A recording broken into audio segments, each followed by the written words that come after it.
In today's episode, we're going to be going over some of the craziest videos that I could find on TikTok. Let's get into it. There's a new trend that people are not happy with, and they're just finding out how bad this is for you. I'm sure sometimes you like to have a lazy Sunday where you might stay in bed, play some video games or whatever. Not a big deal. However, this new trend's been going around on social media for the past few weeks known as bed rotting. Essentially putting this forward as a good thing, and many girls specifically on TikTok basically saying this is their lifestyle. Basically what it is just people who are laying in bed all day for a day or for a week, whatever it may be, doing absolutely nothing, like literally nothing. And before you know it, your room looks like this. With the trend going around though, people didn't realise how bad this actually is for you. Staying in bed for a bit longer once every now and again isn't a big deal, but bed rotting definitely is. One bloke said he went round to a girl's house who was a bed rotter and found literal lice on her bed, as well as the whole room trashed. But the actual effects this would have on you, obviously the room is going to be filthy, but if you're laying in bed in one position all day, that is not good for your physical body whatsoever, and not getting outside is not good for your mental well-being at all, so it's going to make you feel a lot worse than you did before you did it. I don't think bed rotting is a trend. I'm pretty certain that that's just depression. This tribe in West Africa called the Dogon tribe. This tribe wasn't discovered by the Western world until like 1936, I believe, by this one anthropologist. Yeah.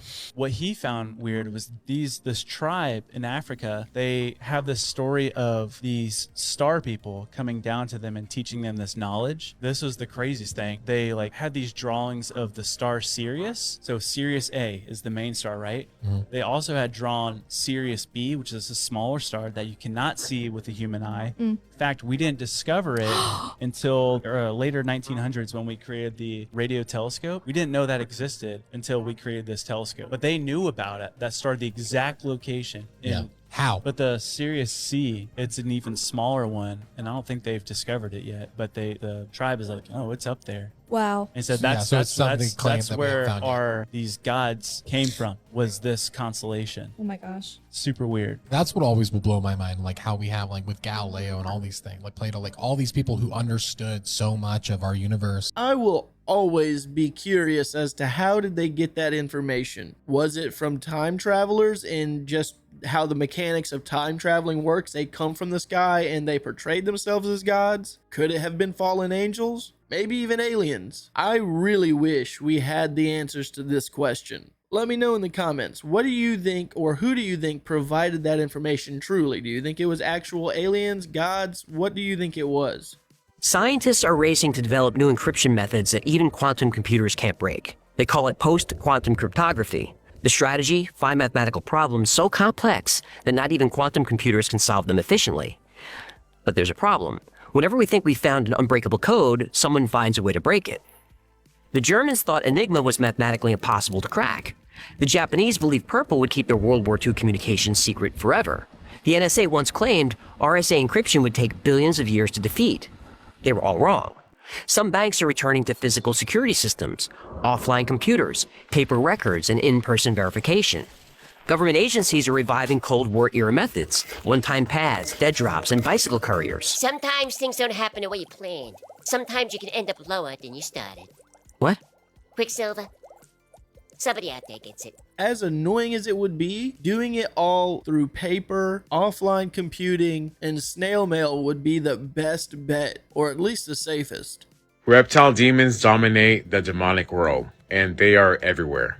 All demons are pure energy, negative energy. And so energy is always morphing, moving, flowing. And so the reptile demon that was walking down the sidewalk in this video was attracting negative energy and leaving negative energy behind, because it is negative energy to begin with. Earth is a low vibrational planet. This is why demons are able to roam around Earth with no problem. That's why it appeared like it was leaving little faces behind as it was walking. And because Earth is a low vibrational planet, this is why human souls cannot reside here on Earth without a body, because the human soul is high vibrational. Unless a human soul has been turned to a demon, then it can reside on Earth in the form of a demon. This reptile entity was walking down the street looking for a house or a person to attach themselves to. So if you ever go outside at night and you start recording, the trees or the street, and the video starts looking fuzzy, stagnant, blurry, that means that area has a lot of negative energy. entities. Sometimes when you go into someone's house and you feel stagnant energy, that means that house is full of demons. So basically, this reptile is negative energy walking amongst negative energy, attracting negative energy and leaving behind negative energy because it is negative energy.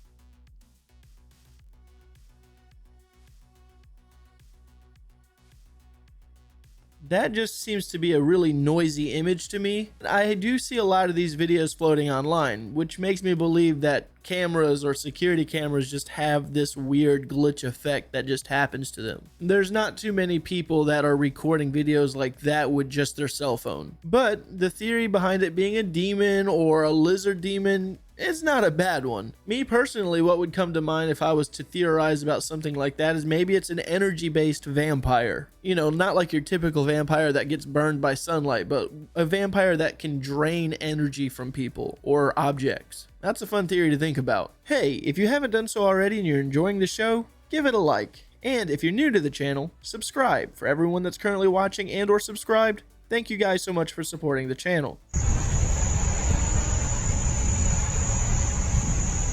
Y un globo no es.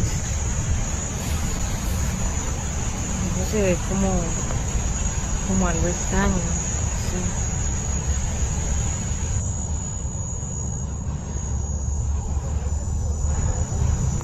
No, es súper rápido. Una pelota no es, ni un globo. Un globo no es. Eso es otra cosa. Nos estamos acercando.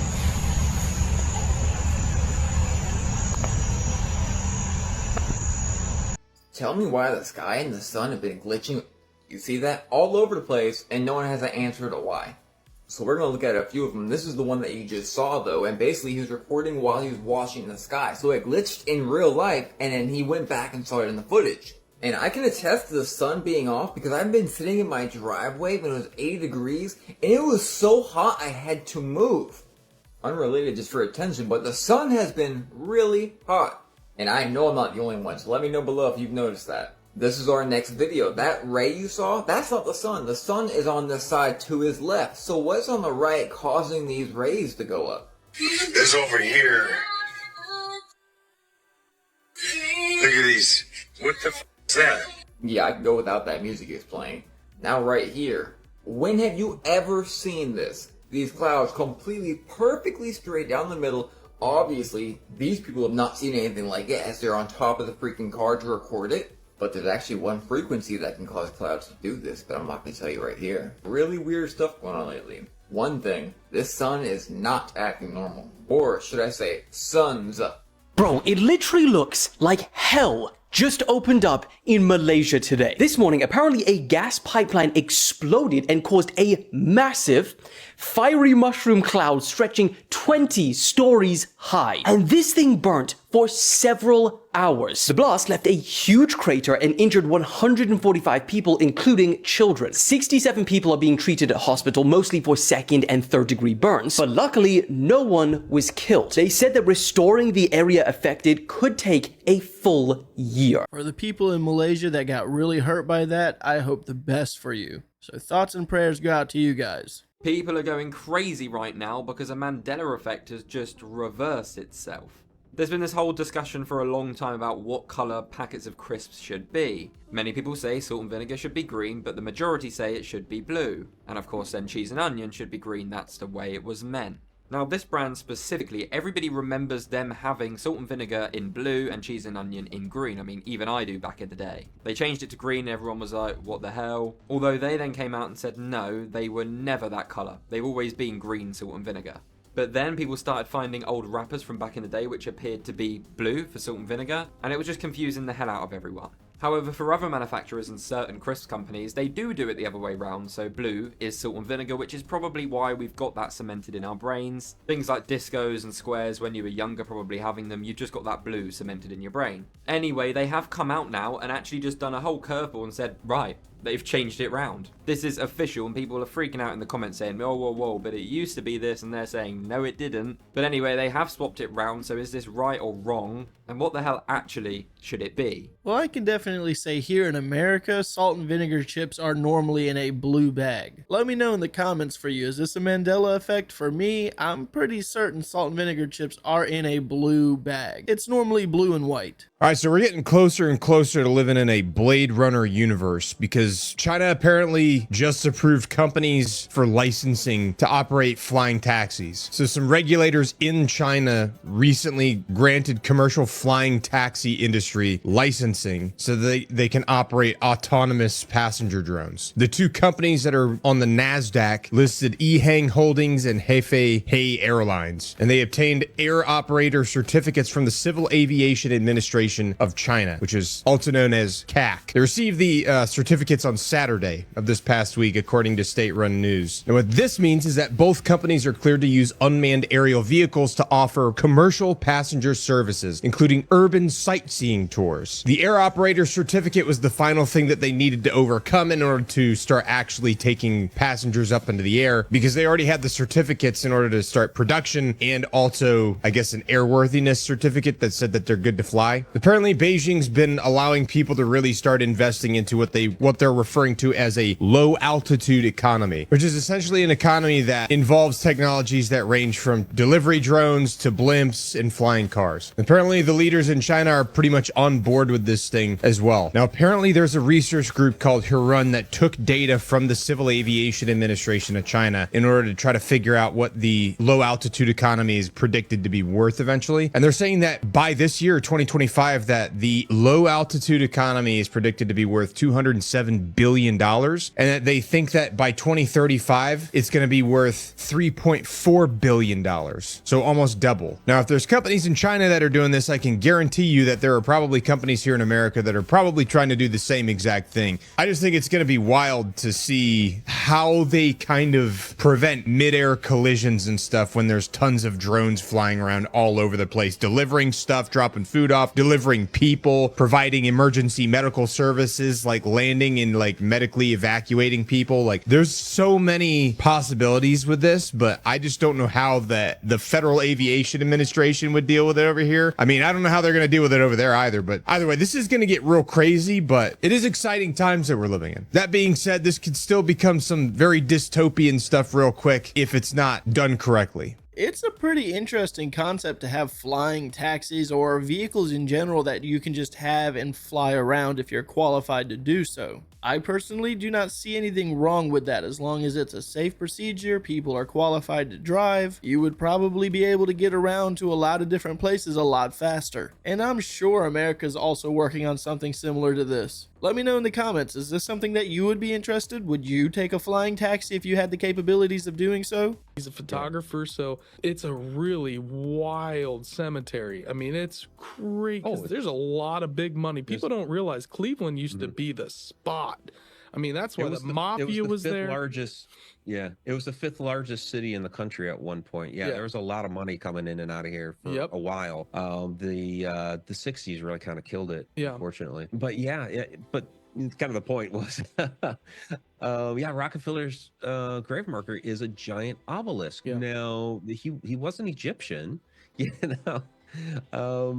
He is one of those where we're mimicking something that we've seen, because there's some homage or whatever that we're paying to it, or we're looking at it as those people had power and that was a symbol of their status and their power, so I want to use that as my marker for my tomb or whatever. And so Rockefeller's obelisk is nowhere near the size of any of those back there in Egypt. It's cool, it's impressive, but it pales in comparison to that. But it's just one of those where he's mimicking it, and we see that throughout Egypt, and we see a lot of repurposing as well. And that plays into a lot of the issues with trying to date things in Egypt. So we know like Ramses II went around to everything and put his name on it, whether he built it or not. He's like, Exactly. yeah, it's in my kingdom, I'm going to put my name on it. And this one particular, it's a small pyramid, it's a tomb, it's in the Saqqara complex, the pyramid of Unas. And again, it's one of those pyramids where they're kind of mimicking the older ones. You look at the older ones, the bigger ones, they're huge, they're really, still intact. You look at this little one, the whole top of it is falling apart. It's like you're looking at, that was a pyramid. At one point, but they didn't have the architects to build that correctly. But in any case, you go inside into the room where the sarcophagus is, and if you shine your flashlight in the wall just the right way, beautiful artwork along the walls, and you shine the light the right way, and you can see that, oh, this was carved over another design. I can't stop thinking about today the Mandela effect. Like, I know the basic ones. I know about the Berenstain Bears and the Monopoly Man and how he never had a monocle and how Curious George never had a tail. I know that Sinbad was never in the movie Shazam, even though we all collectively remember it. But how are there new Mandela effects popping up? Like, the movie Home Alone, you've seen it, right? Of course you have. Everybody has seen the first one. You know the part where Macaulay Culkin is running from the Wet Bandits, Joe Pesci and the other guy, I don't know the actor's name, but his name is Merv in the movie. You know the part where Macaulay Culkin's running from him and he hides in the nativity scene outside the church and the Wet Bandits drive by and they slow down passing the church and they look at the church and Merv says to Joe Pesci, do you want to go in there? And Joe Pesci says, no, that place gives me the creeps.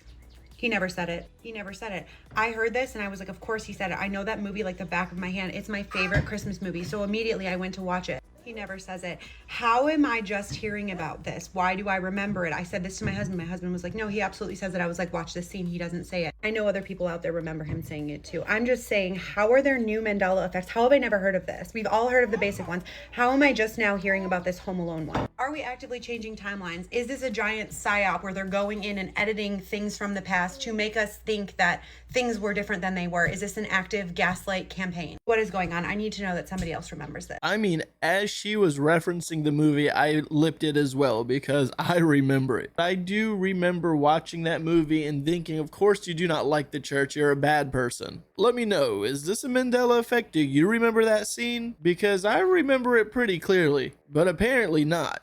Let's talk about the Rockefellers. Rockefellers were like one of the wealthiest families in the United States and worldwide. Like they owned the oil industry. The Rockefellers, just out of pure greed, have affected our medical industry and our educational industry. So he's like, oh, there's this new technology happening where they're making like synthetic medication out of petroleum. He's like, I want to get into that because they're using my oil to make these medications. And so he got with the Carnegies and they passed this thing. It was the Flexner Report. The report evaluated medical education in the U.S. and Canada, heavily criticizing natural and alternative medicine. Oh, wow. So before that, the medical industry was very holistic, very plant-based medication. Natural stuff. And this new synthetic medication came about, and Rockefeller's like, we can own the industry in this. And so he heavily funded all these medical schools, all these hospitals, like Johns Hopkins, Harvard Medical School, Yale School of Medicine, heavily funded them, but threatened to take away funding if they did not teach the practice of using the synthetic medicine that his companies owned and invested in. Wow. And if you spoke out against it, you could lose your doctor's license, your practice could be shut down. You had to abide by what the Rockefellers put in place for medical standards. But they were the largest investor in this pharmaceutical company called Waith, which ultimately became Pfizer. No way. Yeah. Same company? Yeah. They're literally the ones, they created Big Pharma. Can these people really survive off just sunlight? A breatharian is someone who believes that you can go without eating or drinking water, and that the sun is providing all the free energy you need. Oh boy. Sunlight is made of particles called photons, and they are packets of energy. They make up the electromagnetic spectrum. Things like X-rays and radio waves. The sun emits this entire spectrum. And it's a lot of energy, but that's it. The reason sunlight provides things like vitamin D, for example, is because of the reaction of the UV portion of the spectrum and how it's interacting with what's already in your body. Your body makes vitamin D off 7-dehydrocholesterol, which is already in your skin. The sun is just the energy helping that conversion happen. As far as plants go, there are a few reasons why they can survive off sunlight. For starters, it's not exclusively sunlight. Photosynthesis is a process where plants take carbon dioxide from the air and water from the soil. The sun Sometimes radiation is just the energy to drive that reaction. It's like baking bread. If you don't apply the heat energy, then the bread doesn't rise. If you don't have the ingredients, it's just a hot, empty oven. Most breatharians, if they don't eat or drink water, usually die of dehydration. There was a 60 Minutes episode where one woman tried to prove that she was doing it until her kidneys failed, and she said it was because the smog was preventing her from accessing sunlight. This couple claimed to have been doing it since 2008. She even did it through her pregnancy. Look, I get that eggs are expensive right now, but you need water. I can barely go a whole day without eating something without feeling sick. That's probably because I'm fat, but that's just what it is. I could only imagine trying to live your whole life just off of photosynthesizing. It's a cool concept. I don't think it's for me. People thought that Ron Wyatt was lying. They called him crazy, a fake, even dangerous. But Ron never backed down. Not when they mocked him, not when they laughed, and not when they told him to stop freaking digging. Because in 1982, just outside of Jerusalem, Ron Wyatt said he found something so important, so impossible, it would change everything we knew about the Bible, about history, and even about Jesus Christ. He said that he found the Ark of the Covenant. And not just that, he said it was covered in the dried blood of Jesus Christ himself. Ron Wyatt wasn't an archaeologist. He was a nurse from Tennessee. He had no degree in biblical studies, no backing from a university, but he had something else. He had an obsession. In the late 1970s, Ron traveled to the Middle East with a Bible in one hand and a metal detector in the other. He said God led him there, not metaphorically, literally. He claimed that God told him out loud where to look, the Garden Tomb. That's what he said. That's what he said he was told. A quiet spot near the Damascus Gate in Jerusalem where some believe Jesus Christ was buried. Ron got permission to dig, which surprised even him. The site was protected, but somehow they let him in. He dug for months, chipping away at dirt and rock, moving slowly towards something he couldn't explain. Then, one day, he found a crack in the rock. A natural tunnel that went deep beneath the city. Ron followed it down, crawling, squeezing, not knowing where it actually led. That's when he said he found it. A chamber, hidden, sealed, untouched for thousands of years. Inside, he said that there was a large stone box, and inside that box, under the lid, was the Ark of the Covenant, the real thing. The chest built by Moses, the one that held the 10 Commandments, the one that could call down fire from heaven that killed anybody that touched it. Ron said he didn't open the lid. He said he didn't have to, because something else had caught his eye, something right above the Ark. On the ceiling of the cave, there was a crack, and on that crack was dried blood. Right above the Ark, he looked at the crack, he traced it back, and he realized something. The crack ran straight up through the rock all the way to the surface. At this point, Ron was stunned because he knew at what spot he was sitting. The exact spot underneath Golgotha, the hill where Jesus Christ was crucified. He said that when Jesus died, the earth shook, the rock split, and his blood ran down through the crack in the stone and landed right on the mercy seat of the Ark. Old covenant, new covenant. Law and sacrifice, mercy and grace, all connected in one impossible moment. Ron said angels were there when he found it, literal angels. They told him it wasn't time for the Ark to be revealed. They told him it would come out after a law was passed, one that forced the whole world to worship on Sunday. Until then, no one was allowed to move it, so Ron left it there. He took photos though. He said he collected samples of the blood. He tried to get it tested. He said that the lab looked at it and told him that it wasn't normal human blood. It had only 24 chromosomes, half of the DNA. They said it had no human father. Now, pause. This is where things kind of shift, because from this point forward, Ron's story went public and it got really freaking messy. People wanted proof. They wanted pictures, documents, witnesses. Ron showed almost nothing. He said that the Israeli government sealed up the area. He said people who tried to enter the cave got sick or turned back.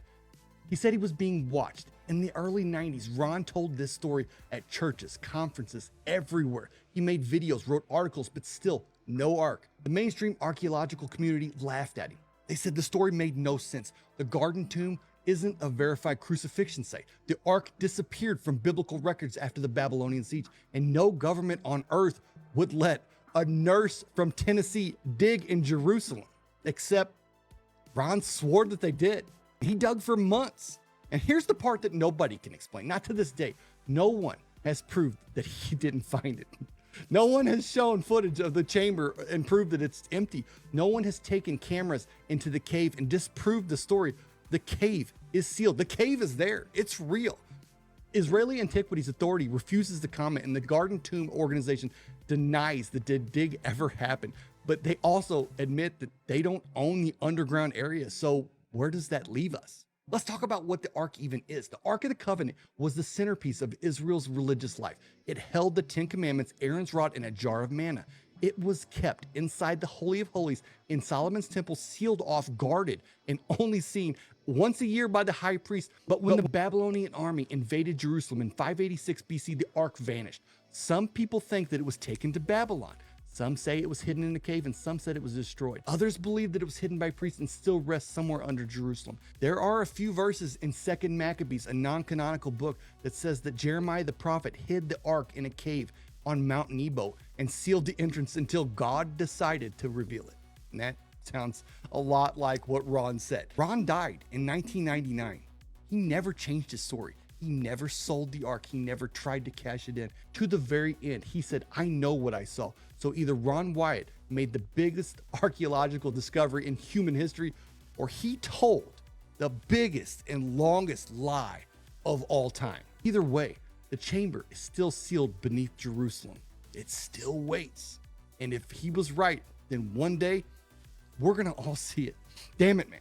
A lot of information has been floating around online recently about the Ark of the Covenant, and mostly it's not new information, it's just resurfacing information or old stories coming out. It's just a topic that's flooding TikTok specifically, I think. I have heard of Ron White before. I have not really done a deep dive on him, but it would have to be one of the most frustrating things in the world to discover one of the biggest things ever, other than God itself, and no one really believes your story or just completely dismisses it. Now, me, myself, I'm not saying what Ron is saying is true. I am saying, what if it was? I'm really surprised there's not many people out there going further trying to dig where he was talking about. But apparently he was really interested in discovering a lot of these relics. Let me know what you guys think about Ron White. Should I pull up some more of his videos, some of his other stories that's floating around on the internet? Or do you have any that you would personally like me to look up? Let me know in the comments. Alright guys, I'm going to go ahead and end today's video. As always, I want to thank you guys for watching these clips with me. And with that being said, have a good day.